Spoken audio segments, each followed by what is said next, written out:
पहला target Jabalia refugee camp, दूसरा target अल शती refugee camp और तीसरा टारगेट नुसरत रिफ्यूजी कैंप।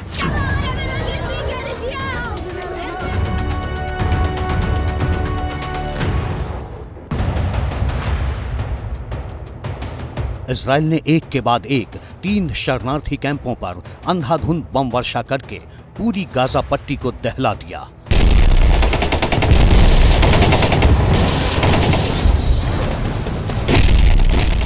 इन कैंपों में गाजा पट्टी के उन फिलिस्तीनियों ने शरण ली हुई थी जो इजराइल की बमबारी के बाद जान बचाने के लिए अपने घरों को छोड़ आए थे। लेकिन इजराइल ने एक के बाद एक इतने बम बरसाए कि यहां भी जिंदगी सलामत नहीं रही। इन हवाई हमलों में रिफ्यूजी कैंपों के आसपास कई इमारतें मलबे में तब्दील हो गईं। हमले में तबाह जबालिया रिफ्यूजी कैंप में तो लाशों का अंबार लग गया। गम और गुस्से में डूबे लोग मलबे में अपनों के शवों की तलाश कर रहे हैं। न यहाँ कोई मिलिट्री है, न यहाँ से गोलीबारी हो रही है।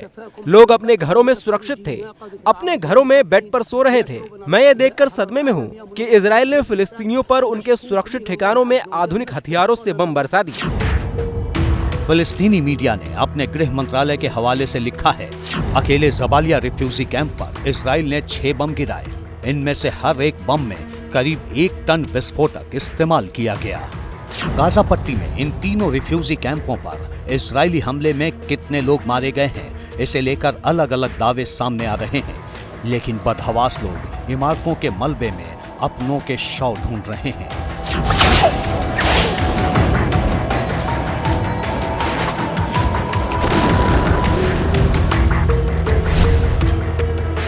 इजराइल ने इन रिफ्यूजी कैंपों को क्यों निशाना बनाया, इसे लेकर दावा किया गया है कि जबालिया रिफ्यूजी कैंप के नीचे हमास का अंडरग्राउंड कमांड सेंटर था।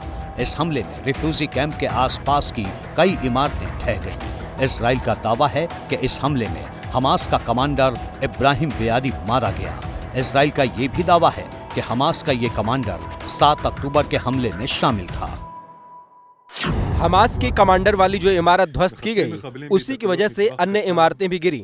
वो इसलिए क्योंकि जबालिया में जमीन के नीचे काफी बड़ा नेटवर्क था, जहां से हमास हमारे सुरक्षा बलों पर आतंकी हमला करवाता था। हमारे हमले में हमास का पूरा इंफ्रास्ट्रक्चर ध्वस्त हो गया और कई आतंकी मारे गए।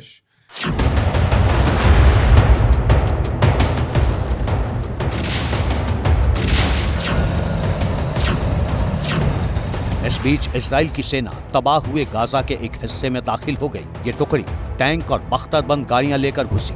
इजरायली सेना के इस वीडियो में उसके सैनिकों की पृष्ठभूमि में गाजा में हमले से ध्वस्त हुई इमारतें दिख रही हैं। इजरायली डिफेंस फोर्सेस ने अपने सैनिकों और टैंकों को आगे बढ़ने के आदेश के साथ एक वीडियो भी सोशल मीडिया पर पोस्ट किया है।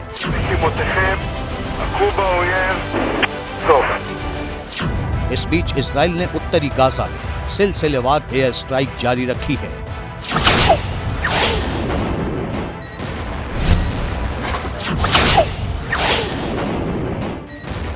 इजरायली हमलों की वजह से रात भर गाजा के आसमान में भीषण आतिशबाजी जैसा नजारा दिखाई दिया। इजरायली डिफेंस फोर्सेस की ओर से बताया गया है कि जंग शुरू होने से लेकर अब तक उसने आतंकी संगठनों के 11,000 से ज्यादा ठिकानों को बमबारी से तबाह किया है। गाजा के स्वास्थ्य मंत्रालय का कहना है कि इजरायली हमले में अब तक 8,500 से भी ज्यादा फिलिस्तीनियों की मौत हो चुकी है। इजराइल की एयर स्ट्राइक से गाजा कैसे मिट्टी में मिल गया, इसका अंदाजा इन ताजा ड्रोन तस्वीरों से लगाया जा सकता है। पूरा शहर खंडहर नजर आ रहा है। इस तबाही को देखकर ऐसा लग रहा है कि इजराइल का ग्राउंड ऑपरेशन विधिवत शुरू होने तक गाजा पट्टी में तो कुछ बचेगा ही नहीं। इजराइल के हमलों के बीच हमास ने भी टेल अवीव को टारगेट किया है। टेल अवीव पर रात में कई बार रॉकेट हमले किए गए, लेकिन इजराइल के एयर डिफेंस सिस्टम के सायरन बज उठे और हवा में ही रॉकेट मार गिराए गए। इजराइल भी कई मोर्चों पर एक साथ लड़ रहा है। वो एक तरफ हमास को गाजा पट्टी में निपटाने में जुटा है, तो दक्षिण लेबनान वाली बॉर्डर से हो रहे हिजबुल्लाह के हमलों का भी जवाब दे रहा है। इस बीच बड़ा डेवलपमेंट ये हुआ है कि हमास ने बाकायदा वीडियो जारी कर बताया है कि अगले कुछ दिनों में वो बंधकों को छोड़ देगा। हालांकि इजराइल को हमास और दूसरे आतंकी संगठनों पर भरोसा नहीं है। इसी के चलते इजराइल ने लाल सागर में अपनी नेवी मिसाइल बोट तैनात कर दी है। इजराइल को आशंका है कि गाजा पर हमले के चलते आसपास के दूसरे फ्रंट भी खुल सकते हैं।